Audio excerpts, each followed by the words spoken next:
Hello, everyone, and welcome to another episode of Between Two Brokers. Today, we have Dr. Will Bulsiewicz. I did totally butchered that. Doesn't matter because he goes by Dr. B, and he lives here locally in Charleston, and he's world famous. Gut Health MD, right? Is that your Instagram handle? That's my Instagram handle, yeah. All right, cool. And you've written several books. So you are a gastroenterologist, correct? So Yeah. if you don't mind, just go into a little bit of your background, training, and then kind of how you got and then when things got crazy. Yeah. So, I mean, I'm traditionally trained gastroenterologist. I had a clinic here in Mount Pleasant where I was in practice for many years. And so just like sort of context, I always dreamed of being a doctor. And it was maybe I was just a bit too idealistic. I wanted to help people and do that for a living. And I thought that would be really cool to be able to do that. Yet when I was younger, in my mind, I thought maybe someday I'll write a children's book. So I can't say that it was my dream to be an author, but I always had this idea, maybe I'll just write a children's book one day. So anyway, I started this process when I was 18 years old. I did 4 years of college at Vanderbilt, 4 years of medical school at Georgetown, 4 years of residency where I was the chief medical resident at Northwestern, and then 4 years of my GI fellowship to become a gastroenterologist, which was at the University of North Carolina. So I was 34 years old when I finished all my training and had an entire mortgage worth of debt that I had to pay off. So anyway, that's, and I came out, and during this journey, I personally had a health crisis. So I, like always was, when I was younger, skinny, athletic, played 3 sports. I was the captain of 2 teams. And I always took that for granted, and I didn't understand that could be taken away from you. And in the process of going through my medical education, the sacrifices that are required to actually do that are insane. And you have to basically give yourself, and you have nothing left. And so in those moments where you've been working 30 hours straight and you're just exhausted, you're like, this little thing makes me happy. Getting $25 worth of Taco Bell makes me happy, right? So a shit ton of Taco Bell, might I add. $25. That's a lot of tacos. That's a lot. Yeah, that's a lot of tacos. So that was the compromise that I made, was that I'm just going to eat what I like to eat because it makes me feel good in that moment where I'm exhausted. And I paid the price. And I just remember being around 30 years old. I'm in my 40s now. I remember being 30 years old and looking in the mirror and being like, who is that? That's not the guy that I remember. I had a big gut that was sagging, completely out of shape, had gained 50 pounds relative to what I weighed in high school. So, and all this is happening in my life. And I saw it, and I knew that it needed to be fixed. But I didn't really know how to do it. And my medical training had not really taught me how to fix this problem. I didn't want the pills that I would prescribe to patients. I didn't want my own medicine. And so anyway, what I tried to do, I was in my 30s and I was single, early 30s. I was single.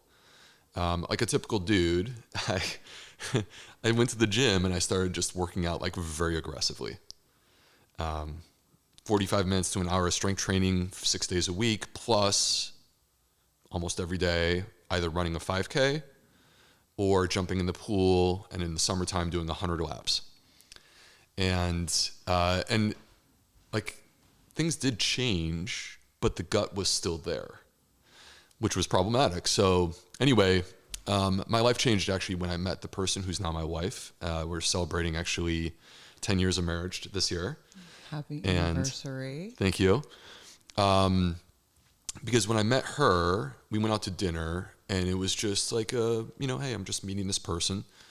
But the way that she ate was different than the way that I had ever been around another person. The way that she ate was completely plant-based. And yet I saw, she looks amazing. She's happy. She seems to be thriving. She's not having health issues as far as I could see. And this seemed like very effortless. And yet like she would like enjoy her food and clean her plate. And so it just opened up my mind to the possibility that maybe the $25 at Taco Bell, maybe the deep dish pizza in Chicago, maybe the hot dogs that I grew up eating after school every single day when I was a kid, maybe that's the problem, which is weird because that's a little bit of my identity and where I come from. Mm-hmm. And so anyway, this led me to make a change in my life. And it quite simply started off with a big smoothie and feeling like that smoothie was filling something that I was missing. And so then I felt better when I did that. So because I felt better, I went back and I did it again and again and again. And next thing you know, like I lost 50 pounds, blood pressure pills in the trash, self-esteem surging, depression and anxiety like lifted. And it was a radical transformation in my own life. And as a medical doctor, you go, if this can happen to me, imagine what it could do for my patients. And how could I deprive them of this? Mm-hmm. So I became obsessed with the concept of bringing nutrition and lifestyle to my patients. So are you, when you have this discovery, are you starting to read about nutrition? I mean, how are you learning about this since you're not being taught in school? Yeah, so this wasn't really a formal part of my education.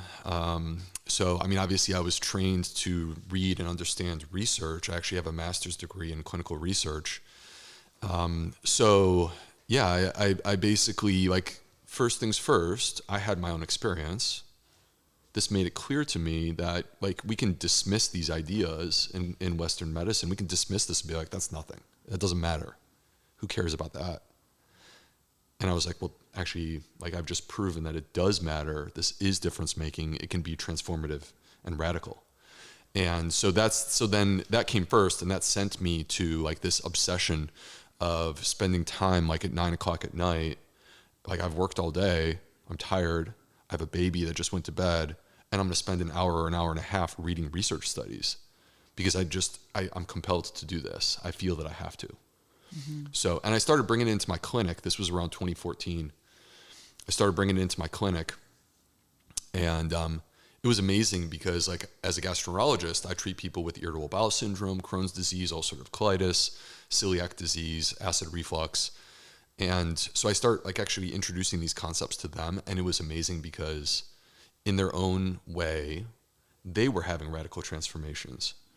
Like people with acid reflux who were completely dependent on medication, and they'd been taking it for more than 10 years, and they come off the medication, right? Or the person with ulcerative colitis who like can't get their disease under control, and it's like, you know, destroying their quality of life. And they get their disease under control, and it goes into remission, and they're able to live again. Those were the things that were happening. So when you present this to one of your patients, are they receptive when you bring up diet, when they've been used to being prescribed pills by physicians? I can't say that everyone is receptive, but I think that what that is that's just the art of medicine. The art of medicine is to talk to a person, look them in the eye like I'm looking at you right now, and meet them where they are. So hear where they're at, and then adapt my messaging to them. So as opposed to this is what you need to be, and like trying to, you know, shoehorn it. You know, to me, it was always about like, tell me what you eat, right? And I can promise you, I had the worst diet, and I know that. So I promise you, like, there's no shame here because my diet was the absolute worst. So, but tell me what you eat, and let's figure out how we can make changes that actually could change your life. Are you finding that most of these diseases are caused by diet or just managed better by diet? It's a great question, you know. I'm full of them. Well, it's hard to completely. So I'm going to tell you what I think. The problem is that it's hard to completely prove, mm-hmm. right? Because at the end of the day, like when we do these studies, we're looking at what you have eaten your entire life. And that, like, I'm sure varied at different phases and during different phases of your life. For sure. Right? So how do we, like, bring all of that information in and then build an understanding to where we are today? it's quite hard.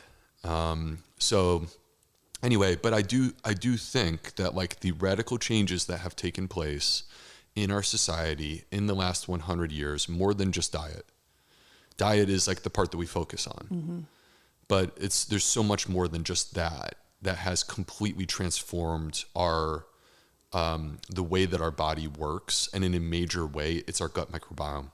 And that's really where my focus is. It's the things that have changed within our society and our lifestyles that are negatively affecting our microbiome, and how we can recapture that through simple adjustments. Okay, and I'm sure that people aren't honest with you about their diet. I mean, can you tell when they're lying, or you just have to take it for what they say and make suggestions? And then part 2 of that is explain what microbiome is. Honesty. I mean, who knows? You know, I take them at face value. I try to make an environment where it's like you can say anything and there's no wrong answer. But can you look at somebody and be like, you didn't have a spinach salad last night. You had a hot dog. I mean, not like last night, but, you know, by and large, their diet is made up of processed, shitty foods. Yeah. Can you like look at people, you know, like their skin looks bad. Obviously, they have a gut. Like, or can you kind of like diagnose just by eyeing them sometimes? Not diagnose, but...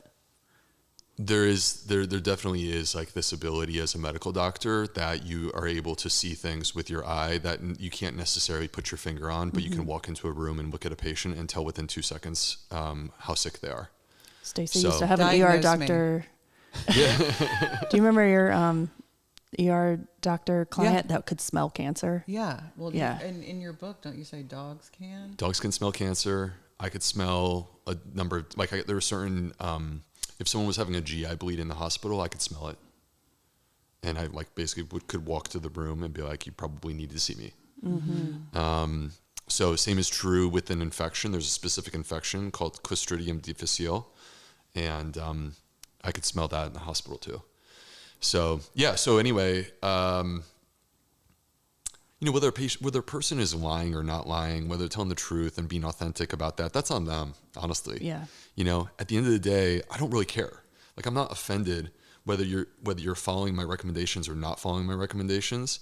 And I don't expect you to try to be perfect in any way, because I know that I'm not perfect. So why don't we just be real and talk about it and try to find a way that we can all like do better, right? And lift ourselves up.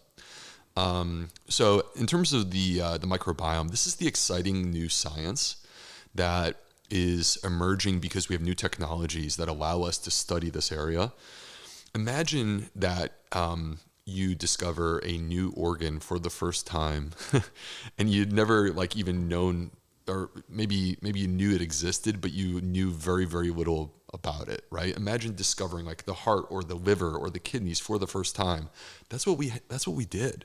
And this is literally in the last 20 years, less than 20 years ago. We developed for the first time technology that allows us to actually study these microbes. By microbes, what I mean are mostly bacteria, but sometimes things like fungi that live as a part of our body. So, and they're everywhere. They cover us from the top of our head to the tip of our toes. They're in our nose and our mouth. They're literally on our eyeball. But because they're microscopic, we can't see them, which that's a good thing. And they're most concentrated inside of us, specifically our large intestine, which we also call our colon. So, and in that spot, in the large intestine, you will find 38 trillion of these microbes, again, mostly bacteria. And the word bacteria, we have to reorient ourselves to what this is, because we have grown up hearing bacteria are bad. Bacteria kill us. We need to kill them. And that's actually the opposite of the truth. Bacteria are good. We evolved with them. The very first human, whoever that person was, they had bacteria as a part of their body. And as they evolved over millions of years, they helped each other. The bacteria and the humans, they helped each other. We were more likely to survive because we were together. And I think that it's not intentional, but the sterility of the modern lifestyle and the changes that we've made to our diet have disassociated ourselves from that relationship. We've gone cold on them. And if anything, we're kind of inflicting harm on them. And because of that, they're not able to do their job. And it turns out, and this is what we're learning, and like this new science gets like cooler and more interesting every single day. But like we're learning that what they do is they've actually embedded themselves into our physiology. So they're not just there. They're there with a purpose, and that purpose is actually to support us and to help us. They help us to digest our food. They're connected to our metabolism. They're connected to our immune system, our hormones, our mood, our brain health, our cognition. Even the way that we express our genetic code actually gets connected back to these microbes. So if you think about all these things, digestion, which is access to nutrients, metabolism, immunity, hormones, mood, brain health, genetic code, I'm talking about everything that matters for human health. Like if I were a medical doctor, we've just summarized it. So this microbiome turns out to be like critically important to us. And we had this, multi-million year relationship where life was pretty much the same throughout this entire thing. And then we hit the Industrial Revolution and like we rapidly accelerated in a different direction.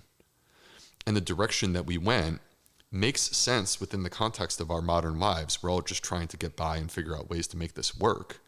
But we made compromises and sacrifices without even really understanding what we were doing that had a negative impact on these microbes. So, and these are things that could be as simple as it could be as simple as the food that we eat in the United States. Here's what we're eating. 60% of our diet is ultra-processed food. That's where we're at.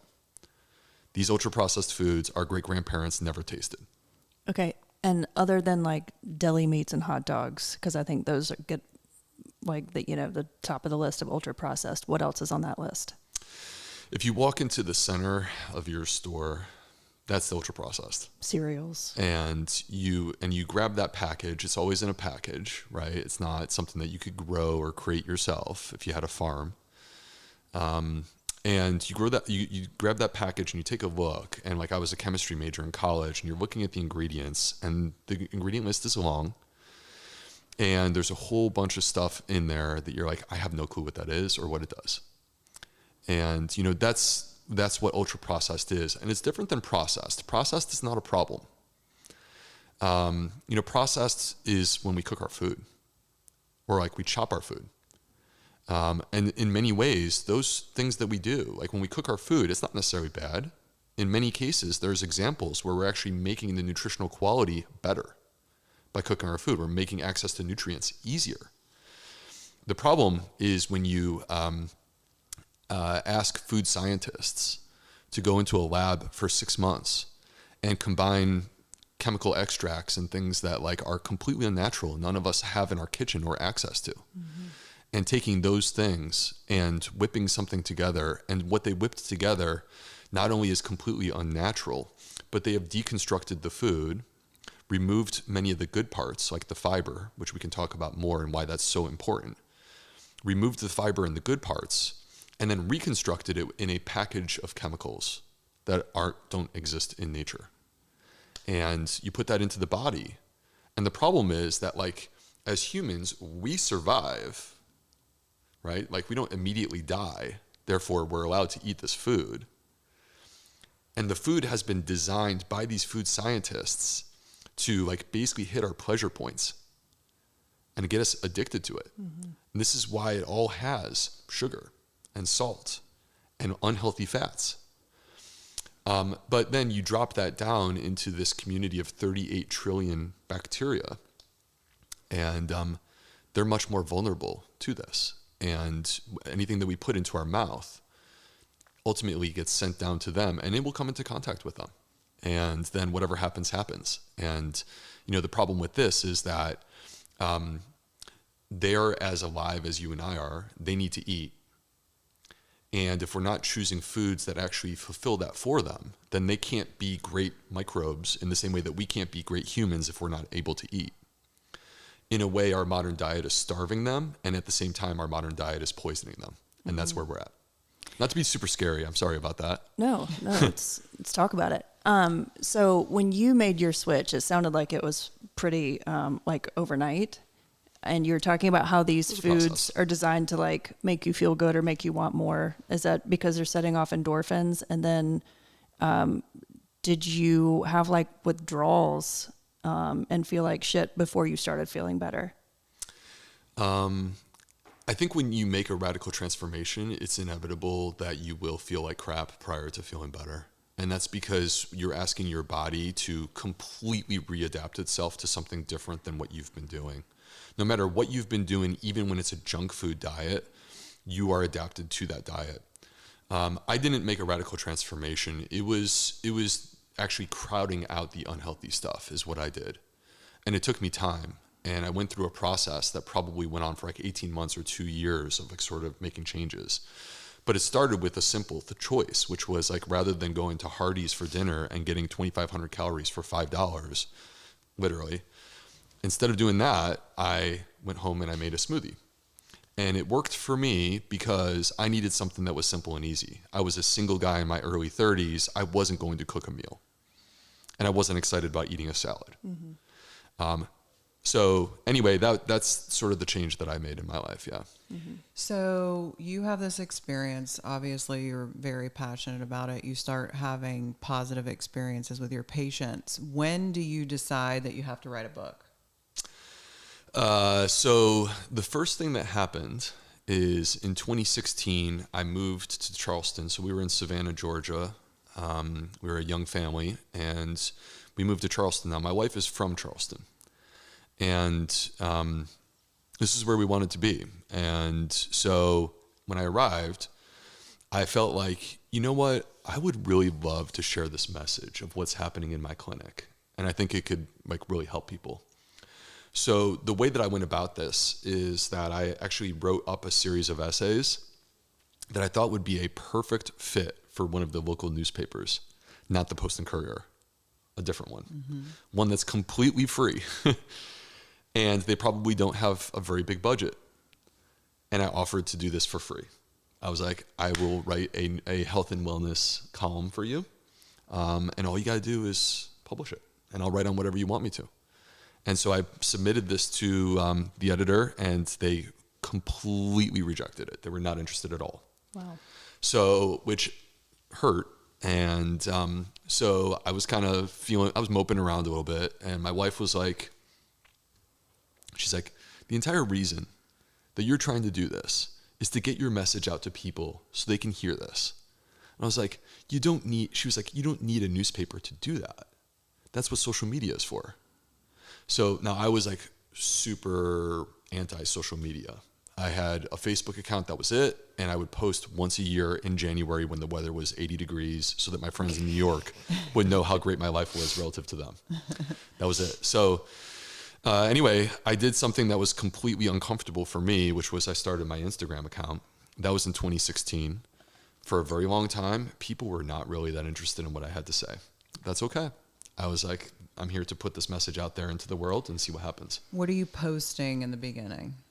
I mean, it was certainly less structured than it is now. You know, it would be like a picture of my food that I thought was a nice picture, you know, and I would explain like what it is about this food that's good for you, right? And connect it back to the gut microbes, because this is like an exciting thing that I want to share. So I would do stuff like that, or, you know, post a picture of like me, like playing, you know, outside with my kids, and talk about how like playing outdoors is good for you, stuff like this, right? So anyway, things changed in 2018. I started to do podcasts, and I noticed that people were starting to actually get interested in what I was saying on these podcasts. And the complete game changer was in the summer of 2018. I did this podcast with this guy. His name is Simon Hill. He's from Australia. And it was a brand new show. Like, you know, he had like probably published 8 episodes at that point. And so anyway, we recorded together, and he posted it in July of 2018, and the world went crazy. Like basically this went viral, and I didn't even understand what that meant until this happened, where it was like, okay, like 3 people listen, they each tell 3 of their friends, which basically means that now 9 people are listening, and they all tell 3 of their friends, right? And that's what happened. And so Simon and I had this shared experience where like it was crazy. It was really fun. So after a month of this, basically I turned to my wife and I was like, there's clearly something happening here. I feel like I need to do something to bottle this energy, and I'm not really sure what. And she's like, it's very obvious. You need to write a book. And by the way, here are the list of literary agents that I would recommend for you. I already researched this 6 months ago.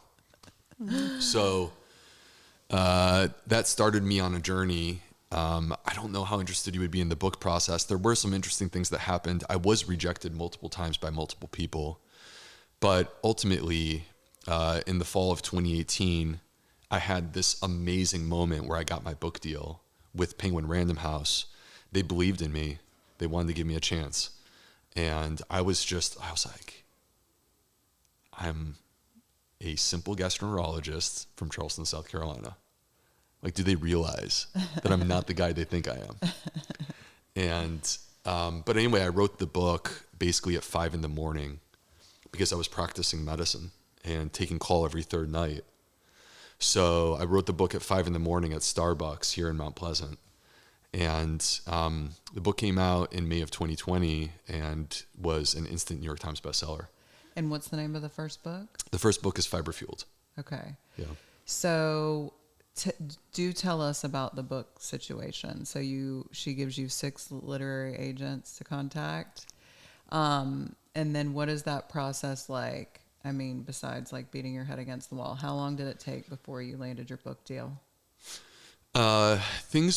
There was a process, and it was actually a ton of work, but things unfolded rather quickly. But, let me start by saying that most people who write books don't actually make money writing books. Mm-hmm. I've been fortunate with the success of that book that actually I do now. But you do it because you're passionate about something. And you believe in it with such conviction that you can't imagine a world where this book does not exist, because the amount of effort that's required is insane. Yet at the same time, what's amazing and beautiful about a book is that I don't think that there's a higher level of communication that exists mm-hmm. among people, mm-hmm. where I could literally spend a year of my life, because that's what I did, writing a book, meticulously curating every single word. And then I hand it to you, and in 2 days you are done reading this, and you've absorbed whatever you want to absorb from that. Mm-hmm. I think it's really cool.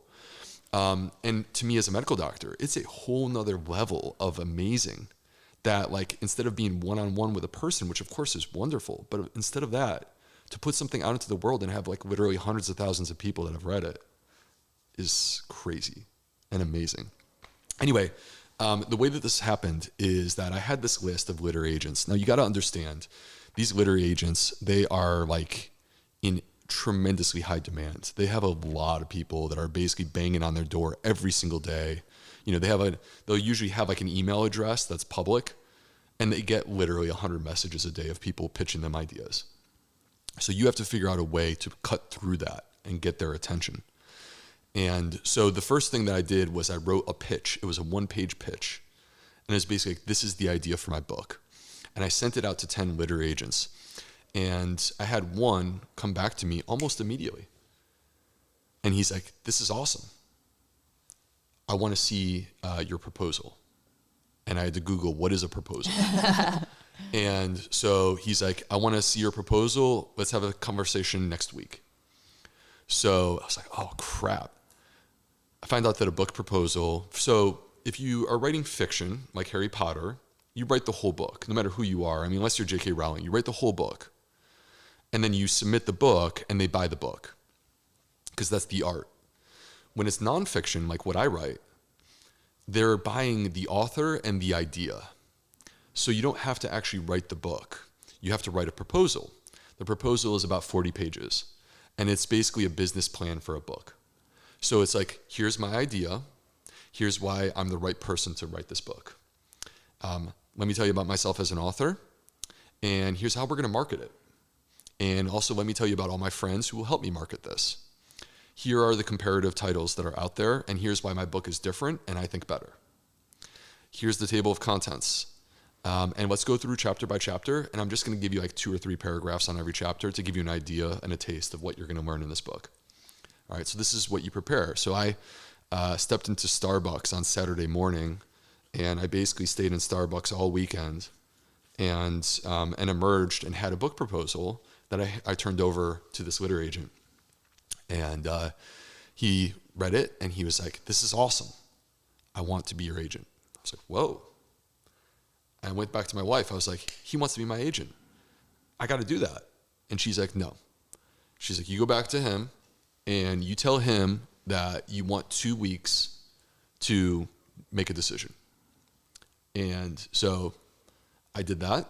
And this guy, I have to say, like, what a great person that he allowed me to have 2 weeks, right? It was like actual kindness to allow me to explore. Can we talk about what a badass your wife is? Yeah. Like, I think we need to have her on the podcast next. Yeah, she's laying down she's like, Yeah. very direct. This is what you do. So anyway, so I had 2 weeks to see if there would be another literary agent that would be interested. So I started getting out, and I also worked connections to friends that I had that had written books. "Hey, can I talk to your agent?" I talked to a couple agents, and what I got from other people was, "This sucks. This proposal sucks." Literally. I mean, maybe they're a little bit more gentle in how they said it, but effectively, "I don't like this. I want to tear it up and start from scratch. But I like you, and I think that you're marketable. So I'm willing to sacrifice myself to work with you, to help you to write a proposal that's good." So I'm sitting there and I'm like, okay, so one person is telling me this is like good to go and done. The other person is telling me that this is like the worst thing ever. What is going on here? What is the truth? And so in that moment of not being sure what was going on, by the way, this was 2018, it was September, and I think it was Hurricane Matthew came through Charleston.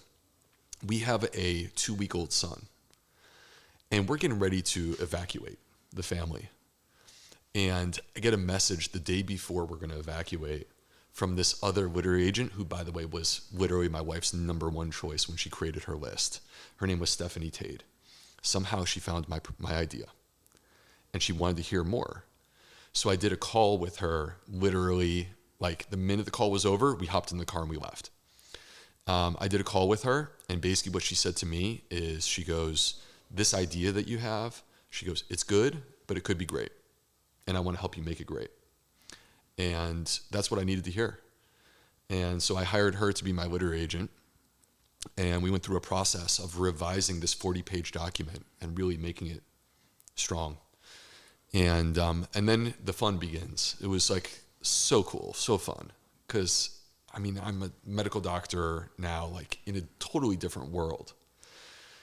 And we submitted this proposal to all of the major publishers. So like Penguin Random House, HarperCollins, Simon & Schuster, go down the line, the big publishers, they got a copy of this. And a bunch of them came back and said, "We want to talk to this guy." So I flew up to New York, and my literary agent and I had a day where we bounced from place to place. And we had a great time, and it went really well. And I'm in her car, and we're driving to Newark Airport, Newark in Jersey. And we're on our way there, and one of the literary agents calls, and the literary agent's on speakerphone, and I'm like silently sitting there. And the literary agent's like, "I want to make an offer that he can't refuse." And my agent goes, "You're going to have to hold that, because we're not accepting offers. We're going to have an auction, because there's enough people interested in this book. You're going to have to compete for it." What a badass. That's why you need a good agent. Mm-hmm. Oh my gosh, she's amazing. So, and I will say, like, if I wrote this, literally the same proposal myself, and tried to submit this to the publishers, they'd be like, "Who are you?" Mm-hmm. But my badass agent, because people know who she is, she walks in the door, they're like, "Oh, who's the new Stephanie Tade agent? Who's the new Stephanie Tade client? Mm-hmm. I want to know who this guy is." Right? So it gets your foot in the door, and that's, there's so much that she's done for me to help me get to where I am. Do you pay her, or she takes a chunk of what the deal is that she takes a chunk? It's standard within the industry, basically 15%. That's standard. It's not negotiated. Mm-hmm. That's just the way it works.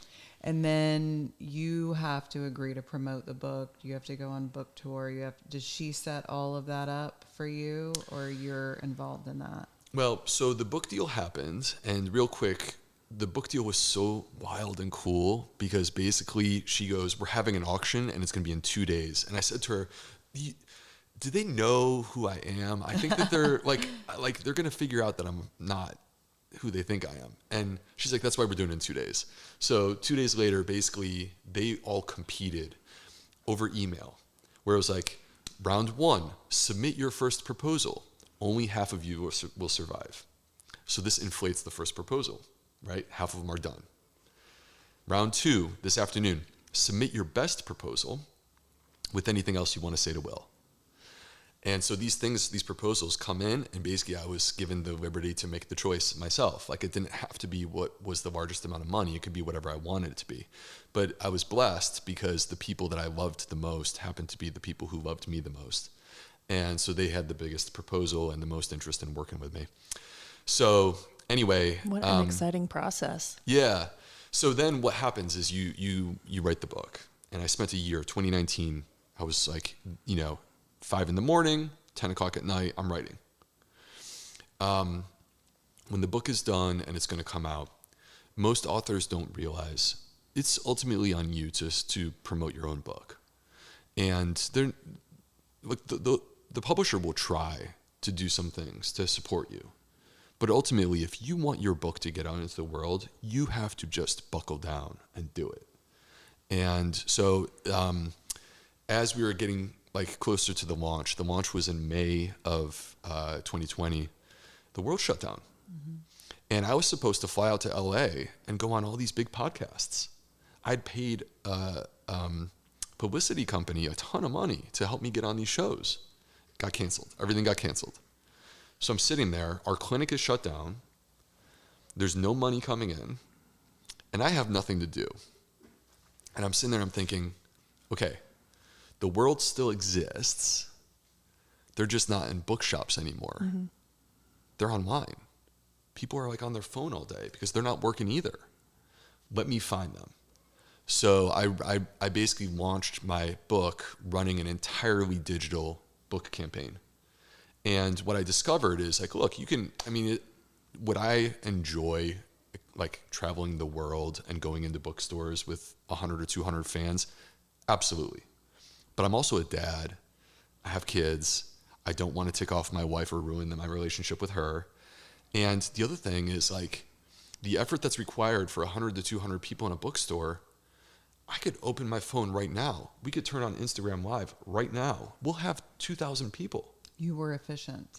So why would you waste your time with these other mm-hmm. things? When you have a free technology available to you, all you got to do is open up your phone and talk to the world, and mm-hmm. they want to listen. Mm-hmm. So the first book, the topic was fiber. And is that because that's the most important thing, in your opinion, to gut health? So the topic to me was, let me introduce you to this crazy science of the gut microbiome, because it's wild and changing medicine. And in that introduction, I'm going to show you the right way to eat. And the answer to the question, if we want to distill this down for the listeners at home right now who are wondering, so what's the bottom line, Dr. B? The right way to eat is to, regardless of what you describe your diet as, it doesn't matter. It doesn't matter whether you're vegan or paleo or keto or whatever. That doesn't matter. What matters is that your gut bugs, they thrive when you consume fiber. And fiber is easy to find. All plants contain fiber. Fruits, vegetables, whole grains, seeds, nuts, and legumes all have fiber. And the problem is that 95% of Americans are deficient in their fiber consumption because most of our calories are coming from ultra-processed foods where the fiber is stripped out. If we could simply take those ultra-processed foods and replace them with fiber-containing foods, our body would be so much healthier because we would be supporting these gut bugs. And the best way to do this is to eat variety. Variety turns out to be the key because we use the word fiber as if it's this generic thing, but actually the word fiber is conceptually very similar to protein. No one would ever say that the protein in a bean is the same as the protein that you get from a hamburger. They're different. The fiber that you get in one plant is different from a different plant. Every single plant has unique properties that are designed to support your health and improve your gut microbiome. But they don't all feed the same bacteria. Some of them like kale salads. Some of them like walnuts. Some like avocados. They're just like us. They're picky eaters. When you eat a variety of foods, for example, making that smoothie that has, instead of 3 things, why not make it 8? When you eat a variety of different things, you get all those different forms of fiber, all those different nutrients. Ultimately, the result is you are building a healthy, complex, vibrant microbiome that's ready to help you in whatever way is necessary. Maybe the question that most listeners want to ask is beer, wine, or liquor. Which one is best for the gut? So there's actual research, and let me be completely upfront and honest that there's always better choices, and moderation is best. But there is research with red wine, and what's unique about the red wine is that it has this chemical that we call a polyphenol. Many of you have heard of it. It's resveratrol. And resveratrol, which makes it purple, actually turns out to feed the microbiome and be beneficial. So if we look at the work of other people in this space, so for example, if you look at the work of David Sinclair, he talks about resveratrol and how it's good for protecting us from aging. And we're talking about the exact same thing. We're just coming at it from different angles. He talks about it for longevity. I talk about it in terms of the microbiome, but we're meeting in the same place because ultimately it's the effect of these things on our body. Okay, so you have the success of the first book, and then you have to write another one. How does that work? Yeah. So after the first book comes out, they can, by they I mean the publisher, they can model what is going to happen with your book. They know. You just give them enough time. So if you give them 3 or 4 months of paying attention to how your book sales are going, they can pretty much tell you what it's going to look like in a year or 2 years. And so after this happened, like 4 months into Fiber Fueled, there were 60,000 copies sold. I mean, today it's over 300,000 copies. But 4 months in, 60,000 copies are sold. They know they got a success. So they want more books. And these publishers, you have to understand, probably 14 out of their 15 authors lose money. It's that one author with the big books that actually brings the money in to offset everything. So every single new author is really them just taking a chance and seeing what happens. When you get the big author, then you need to keep the big author because the author is what pays the bills. So they came back to me. They're like, "We want more books." And I said, "I don't know if I can do that. I'm tired." So anyway, we ended up doing a cookbook. And in my mind, the cookbook was I thought it was this brilliant idea because, hey, I'm not the one making the recipes. I'm not the one doing the photography. Right? So all I got to do is write a couple pages and call it a day. I don't have to be at Starbucks at 5 a.m. But the problem was that as I got close to basically doing the book, so many people were reaching out to me and saying to me, through social media and whatnot, "Dr. B, I love you, I love the book, but I don't feel well when I eat the way that you're describing." And this was not a shock to me. For people that have gut, this is what I dealt with in my clinic for many years. For people that have gut issues, if you have gut issues like irritable bowel syndrome, it can be hard to add fiber-rich foods to your diet and make you feel unwell and make you think that it's a mistake. And the issue is that is easily overcome. When I say easily, I don't mean that it's necessarily why are you complaining? What I mean is that you just have to understand the process. Because it's no different than exercise, right? We all understand exercise. We all want to get stronger or run farther or faster. And there's a process that we can apply to build ourselves up to that. No one ever woke up one morning and ran a marathon. They trained for that marathon and they went through a process. And there's moments during that process of training that it didn't feel too good, but the payoff was good enough that they stuck through, they persevered through those challenges because they knew on the other side it was going to be so worth it. That's the way it works with our body. So with the cookbook, I felt compelled to to rethink how I was approaching this. And instead of just delivering recipes, hey, that's easy. That would be easy and I would get my paycheck. But instead, I felt like I could create a tool for people. I could create a book that's a tool to help people that have food intolerances. These people that are reaching out to me, I can help them. Let me create a book that's a cookbook, but it also has protocols built into the cookbook so that they understand how to actually go about this process that I'm describing that to me may seem very obvious because I'm a medical doctor that does this for a living. But to them, it's not as obvious as exercise is. So let me show them. So that's what I did. And it ended up being a ton of work. I have to get this cookbook because what's it that's called? all I was thinking. It's the follow-up to Fiberfield. So of course we called it the Fiberfield Cookbook. Okay. But I mean, it's easing into it and then consistency, because like one of the things from your book that I think is, people don't realize is like, if you don't eat beans for a year and then you eat beans, it's going to be a shit show, literally. It's hard. Yeah. So, and you just are kind of like, you have to ease it in and kind of stay the course. And I assume that's what the cookbook kind of helps you with, right? Yeah. Yeah. The cookbook is that, but it kind of taken to a more direct, higher level. So rather than just a concept, let me actually walk you through the steps, step by step. And I created an acronym because I think people like this too. I dig acronyms, right? It just helps you to organize your thoughts. And it turned out that I could fit it into a word that's really powerful for me and my community, which is the word growth. Growth, like a growth mindset.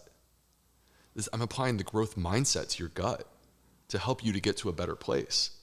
So the word growth, basically each letter represents a step in the process of healing your gut. And if you walk through letter by letter through those steps, you will emerge on the other side and you will accomplish your goal. Mm-hmm. Do you want to take us through that acronym now? Sure. Let me see if curious. I can still remember all the letters. It's been a while I'll since give you a hint. Starts with G. Yeah, exactly. So G stands for Genesis. So the first question should always be, what is the root cause of your issue? So if you go into the doctor and they're giving you advice on the first visit of what you should do this, you should do that, hold up. It's too early for that. Let's first take the time. I mean, it requires patience, but let's first take the time necessary to understand you and what it is about you and what we're actually trying to accomplish here. So G stands for Genesis. What is the root cause? And again, like if you have celiac disease and I don't diagnose that, we have a major problem, and I am mistreating you because I missed that opportunity. All right, ROW are a package. They come together. So, and that stands for restrict, observe, work it back in. And basically these are the tenets of an elimination diet. So now you may hear me talk on like a 45-second snippet on Instagram and think, oh, Dr. B is like completely against elimination diets. That is not true. That's just because it's Instagram. An elimination diet is actually the right approach as a tool to help you to understand your own body and how it interacts with food. When you have that understanding, you are now empowered to make choices that are unique to you, but ultimately those foods are not permanently eliminated except in rare cases. Like if you have celiac disease, you need to eliminate gluten-containing foods permanently. They're not coming back. But for the majority of us, with beans as an example, the goal was never to eliminate beans permanently. If you are sensitive to beans, let me work with you to build that part of your gut back up and give you the strength so that this part that actually causes you to have food intolerances and you don't feel well when you eat it, when we're done, it's back on the menu and you don't even think about it, right? It doesn't bother you anymore. So ROW is building that understanding of your unique gut and how it works. And then T stands for train your gut. Train your gut is like the concept of exercise. It's like the concept of hormesis, which basically means that when we do hard things, they make us stronger. So, and this is not to say, hey, you just need to tough it out and suffer. This is instead to say that if we start low and go slow, we can gradually over time build up the strength within our gut because our gut is given the opportunity to adapt to what we're eating. Like we talked about this earlier, we were talking about adaptation, where if you make a radical change all at once, that's too much. It's hard for your body to keep up with that. But if you make small changes, and you sustain them, like you mentioned, sustainability, over time, then you're actually going to really accomplish everything because you're shifting the framework. And then the last letter is H, which stands for holistic healing. I felt like I would be remiss if I only focused on nutrition when in my clinic as a gastroenterologist, the greatest moments of my career, truly, were actually treating people with things that had nothing to do with nutrition or with pills or with procedures. The greatest moments in my career were actually the person who had been suffering for decades with some serious digestive related issue, and me actually building a strong enough connection to them so that we could have really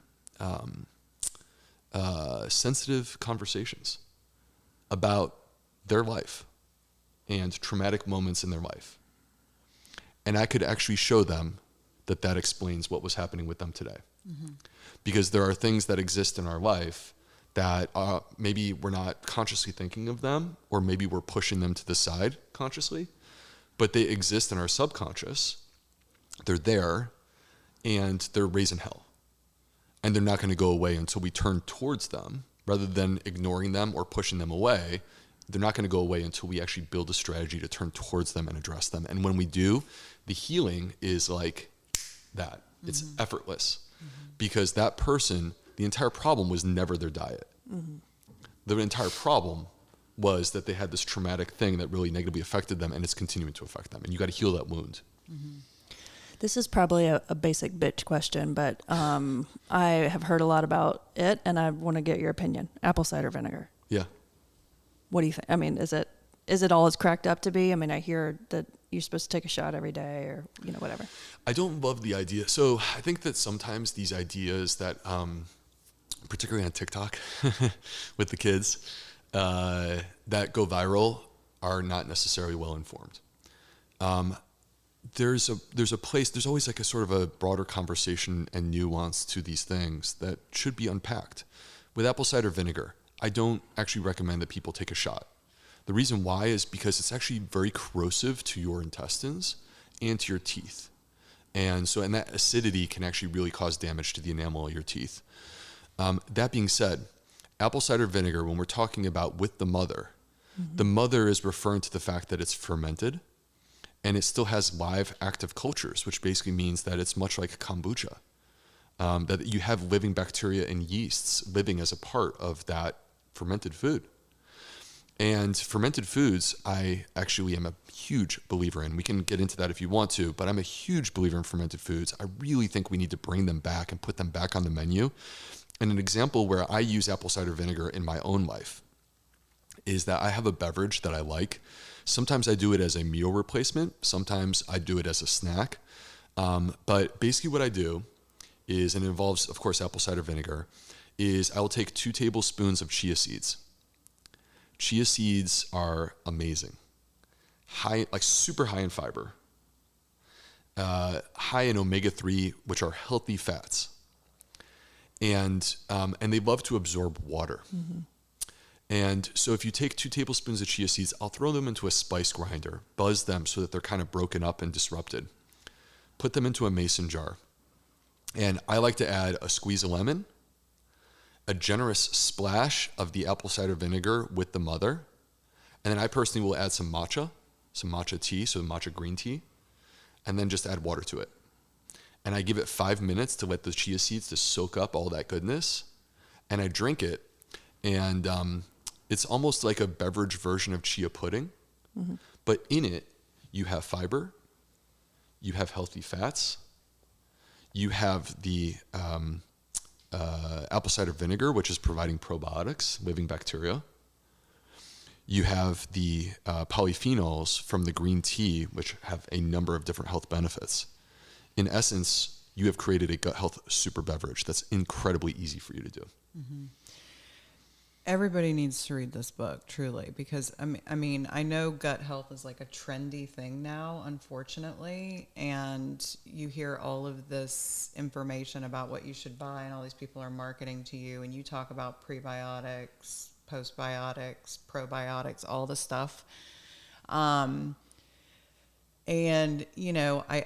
but is your clinic still, are you working here in Charleston still?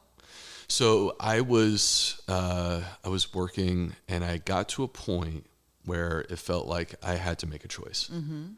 And it was completely unsustainable. Like, basically the way that I saw this was there were 3 things in my life that I loved and I cared about, and I could only have 2.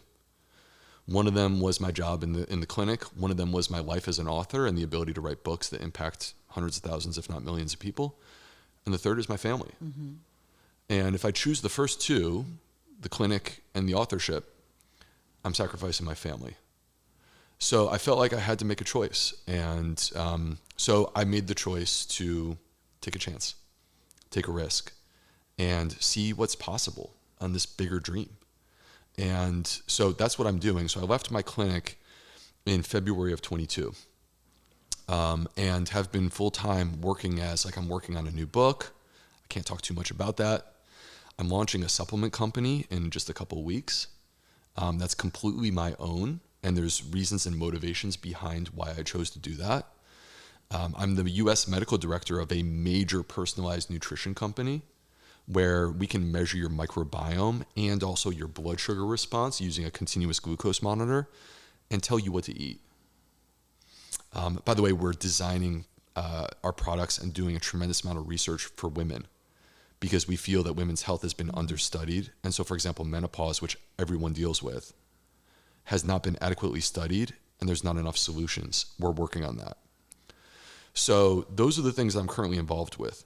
When I'm done writing this book, my expectation is sometime during 23, I'm going to start a clinic, but it will be my own, and it will be in a way that makes sense and fits within the framework of everything else that I have going on. Okay, well, sign me up. I want to be on your newsletter and know when it opens. I have been through GI stuff, and let me tell you, it is the most confusing, frustrating thing. I mean, Erin knows, like, I've got 6 things sitting on the countertop now. Who knows if it's working or not? I've been put on this year-long protocol that other people have looked at and said it's complete bullshit. And then I've got a GI doctor giving me antibiotics, which you also talk about in your book. And so it's very confusing. I think you have to start with the book if you are having any kind of gut issues, just to kind of understand everything that's out there as a basic, as a beginning. And then you have to find somebody who, I mean, I don't even know how you find the right person to help you here in town in Charleston, or how you find a good GI person who is just not going to write you the script.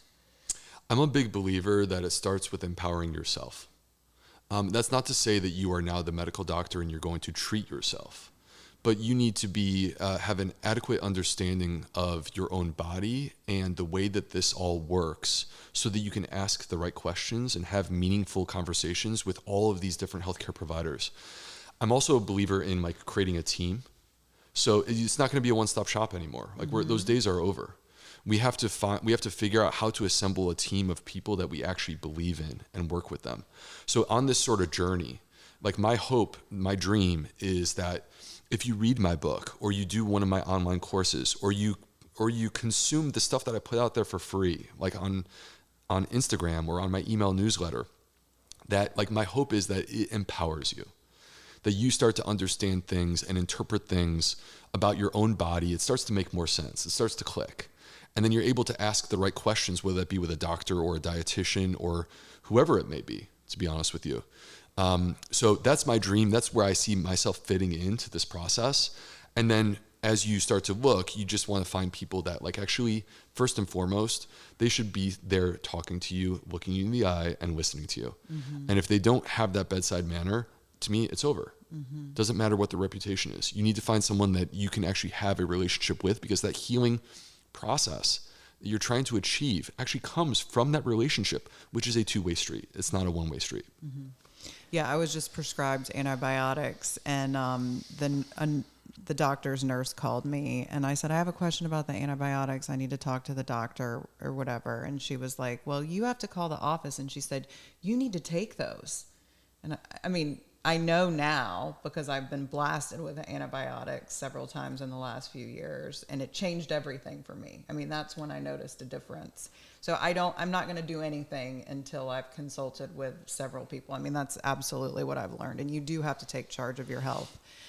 I also think real quick, sorry, Stacy, but you got to find what works for you too. Exactly. Right. So I just want to be upfront with all the listeners that, sometimes I feel like I'm trying my best to put content out there into the world, and they're like these little snippets, and it's not the same as having a conversation with me, mm-hmm. right? If we were to sit down and talk at a coffee shop or something.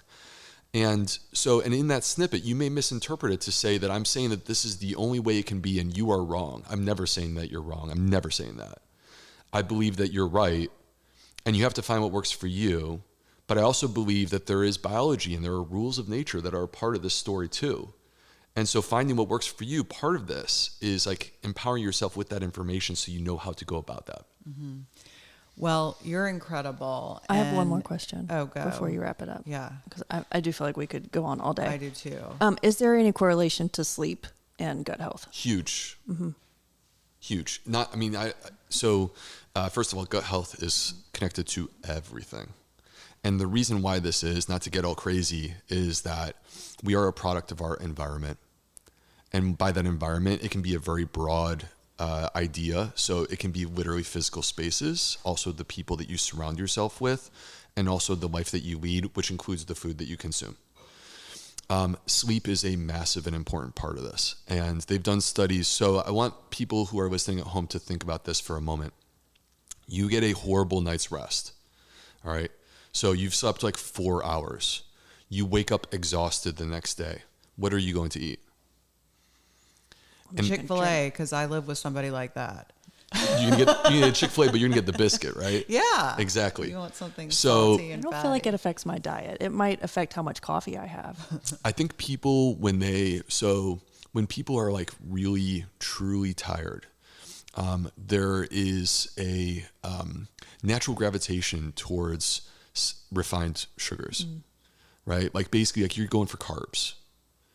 And part of the reason why is because your body is interpreting that you're low in energy. And when you're low in energy, that's what you do. You chase energy, right? Which is like simple carbs. So anyway, they did a study where they took a group of people into a sleep lab and they actually like deprived them of sleep and checked their microbiome. And what they found, which I found to be quite fascinating, is that after just one night of horrible sleep, there's a shift in the microbiome that takes place, and the microbiome moves towards the same pattern that we see in people who are obese.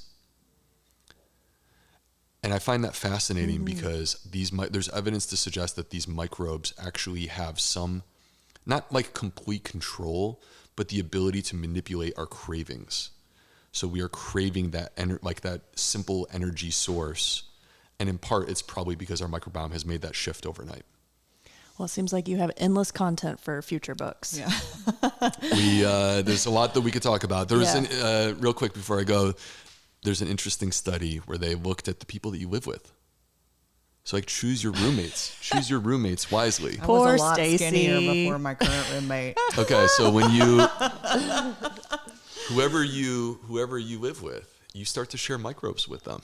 Oh, yeah. And it's not just a nutrition thing, and it's definitely not a genetic thing, because what they discovered is that people who cohabitate, they share more microbes than they do with their own siblings. So then they took this whole study to a higher level, which I found to be quite fascinating. They asked married couples, are you happy in your relationship? And we can unpack why this might be, but basically when they found that some couples were unhappy and some were happy, the couples that were happy were sharing the most microbes. And the couples that were unhappy were like separate. So your bacteria must match. I think so. Did you say butt bacteria? No. Or was that a misspeak? It would be accurate. Dr. B, like, just your passion comes through so much, obviously, but challenging the status quo, I just think is incredible. And I just think most people just kind of go through life. They go through the motions. I'm a doctor now. I have a clinic. I made it, right? And you didn't do that. So thank you for sharing your message and helping so many people. I'm sure that must feel so good. And thanks to your wife for being your business advisor. Yeah. Yeah, we want to meet her. I mean, I feel very blessed and fortunate to be able to wake up on a daily basis and do things that I really passionately believe in. And that to me is like the transformation that's taken place in the last couple of years since I wrote the book. And it's been really cool. Because again, every day, the things that I'm doing them because I chose to do them. And that's great.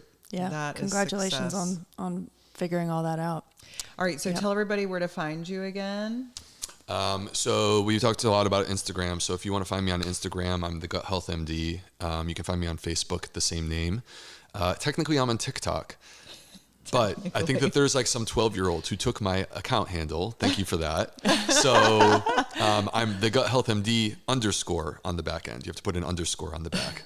So my website is theplantfedgut.com. And I have a very active email newsletter with a huge community of 150,000 plus people who, like basically my favorite thing to do is when there's a new study, like I have a new study that I'm working on this weekend for next week. When there's a pop-in new study that I want to put out into the world and like show you how cool science is, I do it to my email newsletter because I can actually talk about it in the way that I want to, not the way that Instagram wants me to. Mm-hmm. So email newsletter is where it's at. It's completely free. My books, we talked about Fiber Fueled and the Fiber Fueled cookbook. And then we didn't talk about this too much, but in December, I am launching a supplement company. The company is called 38 Terra, TERA, which stands for 38 trillion, which is how many microbes we have living inside of us. The entire concept is to create the supplements that I always wished that I had in my clinic for my patients. I always was frustrated that was like supplementation clearly works, clearly helps people, but I always felt like we could do it better. So our first product is going to be called Daily Microbiome Nutrition. And basically it is a simple, delicious once a day powder that you drink that is going to fuel your microbiome. And so it basically like accomplishes the purpose of giving your gut what it needs to thrive. Can't wait. Thank you so much, Dr. B. We appreciate you being here. And thank you so much for listening. Don't forget to rate, review, and subscribe. Check us out at Smith Spencer Real Estate and at Between Two Brokers on Instagram. And we will see you next time.